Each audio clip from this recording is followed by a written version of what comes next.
साथियों, जय श्री कृष्ण, राधे राधे। ओम नमः शिवाय, हर हर महादेव। आप लोग स्वस्थ होंगे, आनंद होंगे, ऐसी मुझे पूर्ण आस्था और विश्वास है।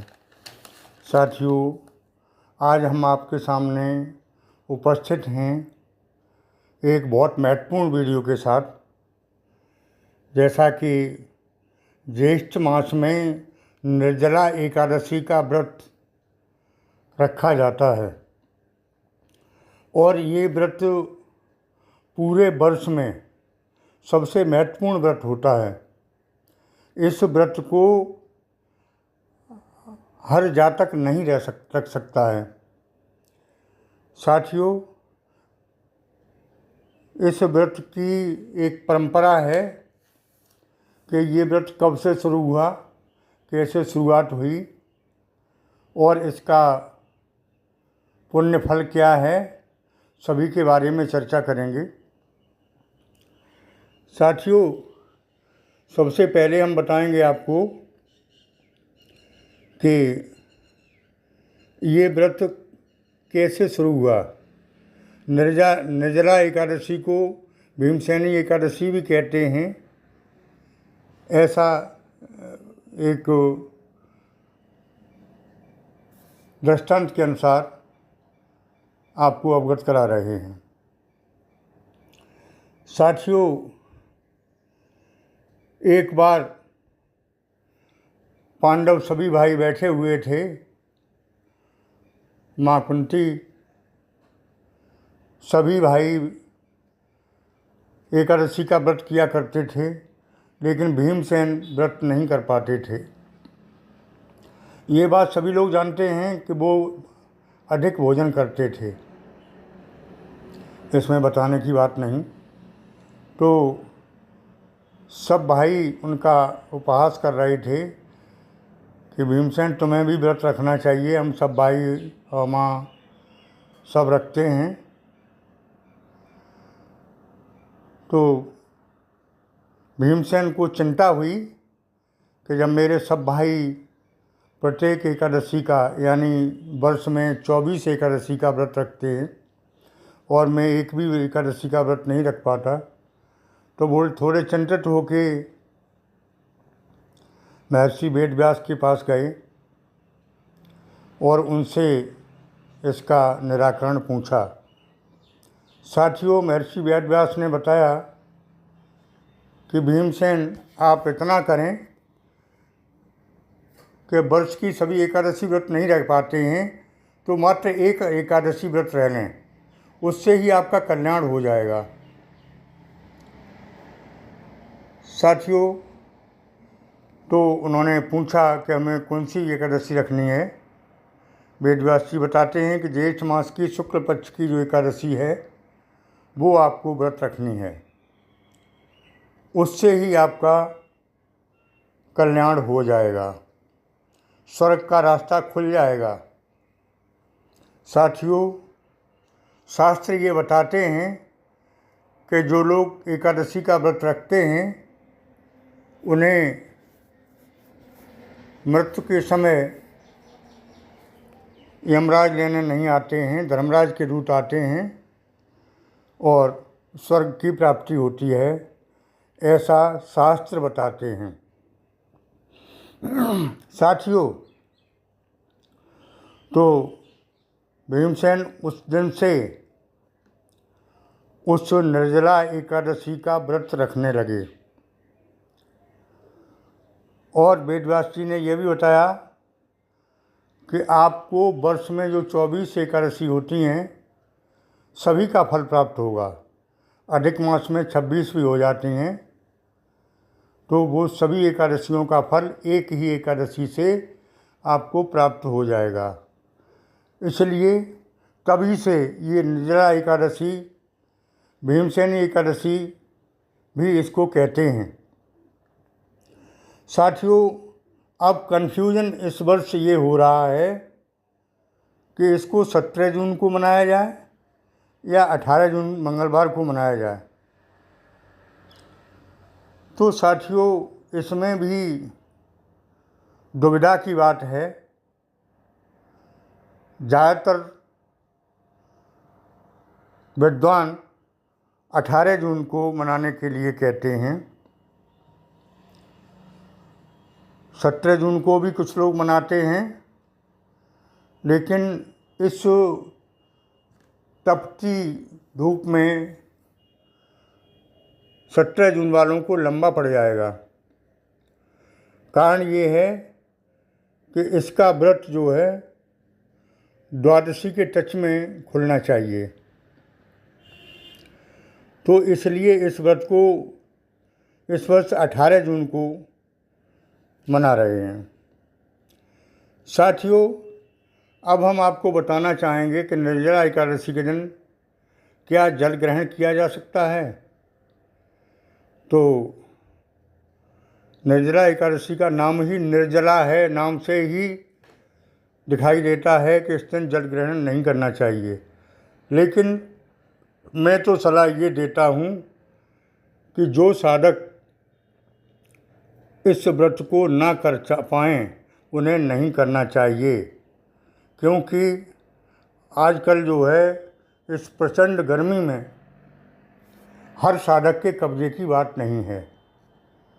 वैसे बच्चे, बुजुर्ग, बीमार, इनको तो करना ही नहीं चाहिए, क्योंकि कोई बीमार आदमी है, उसे दवा भी लेनी है, तो वो निर्जला एकादशी कैसे रख सकता है।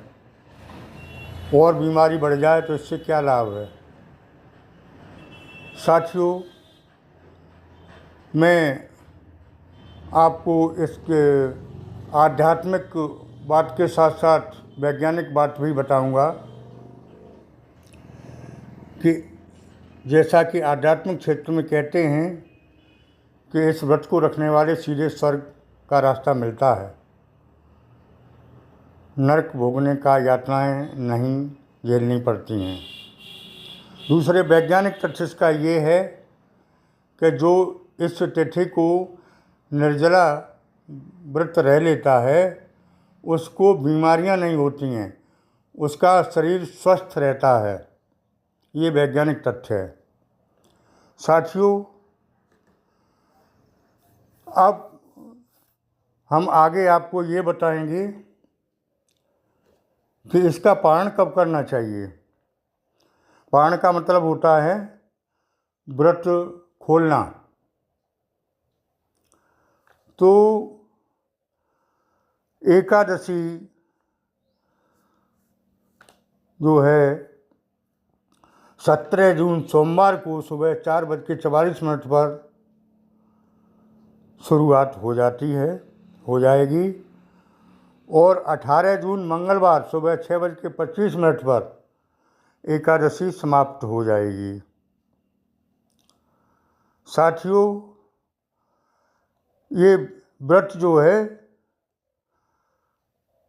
18 जून को ही ज़्यादातर रखा जाएगा। 18 जून मंगलवार और 19 जून को 5:50 से 7:17 तक पारणा कर लेना चाहिए। पारणा का मतलब व्रत को खोल लेना चाहिए। जो 17 जून को रहेंगे उनको समय लंबा पड़ जाएगा और 18 जून को रहेंगे उनका पारणा 19 जून 5:50 से 7:17 तक हो जाएगा। साथियों, अगले दिन कोई व्रत है तो आप फलाहार करके व्रत को तोड़ सकते हैं और अगला कोई व्रत नहीं है तो हल्का सुपाच्य भोजन करें।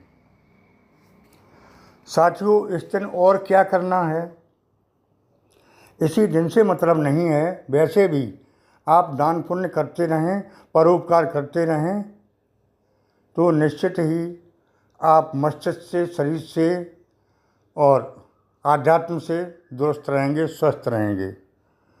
साथियों, गरीबों को भोजन कराना, दान पुण्य करना, हरी चर्चा करना, ये सब करने चाहिए। तो ये मैंने आपको निर्जला एकादशी या भीमसेनी एकादशी के बारे में आपको जानकारी दी। आपको जानकारी कैसी लगी कमेंट के द्वारा बताएं, और आगे फिर आपको नई नई जानकारियाँ मैं देता रहूँगा। साथियों, इस दिन संकल्प भी लें कि हमें दुष्कर्मों से दूर रह के पुण्य काम करने हैं। साथियों, मुख्य बातें आपको शॉर्ट रूप में बता दें, ज़्यादा लंबी चर्चा से कोई लाभ नहीं है। तो इस दिन जो है समय भी आपको अवगत करा दिया, और आपको मैं फिर कहना चाहूँगा कि जो साधक इस व्रत को करने में सक्षम हों वो ही इस व्रत को करें। जो सक्षम नहीं हो वो ना करें तो ज़्यादा अच्छा है, क्योंकि सबसे कठिन व्रत है। साथियों, मैं आगे बताना चाहूँगा कि जो मैंने जानकारी दी है वो शास्त्र के अनुसार है, और मैं इस तरह की कोई बाध्यता नहीं बता रहा हूँ कि हर साधक व्रत रखे। मैं तो आगे यह भी बता रहा हूँ कि डिहाइड्रेशन से बचें, जितना हो सके व्रत वाले दिन बाहर ना निकलें, अंदर ही रहें, और अगर आपको कोई परेशानी दिखाई दे तो जल ग्रहण जरूर कर लें। मतलब आज का समय कठिन तपस्या का नहीं रहा है। पहले के समय में और अब के समय में बहुत अंतर है। अब मनुष्य उतना मजबूत नहीं रहा है भीमसेन जैसा। तो भीमसेन की नकल ना करें। जो सक्षम हो, बार बार मैं कहता हूँ, जो सक्षम हो कर सकें वही करें। साथियों, आज के वीडियो में इतना ही। आगे फिर मिलते हैं नए वीडियो के साथ। मेरी बात अच्छी लगी हो तो चैनल को सब्सक्राइब भी कर दें, और जय श्री कृष्णा, राधे राधे, जय भीम लिखें। धन्यवाद।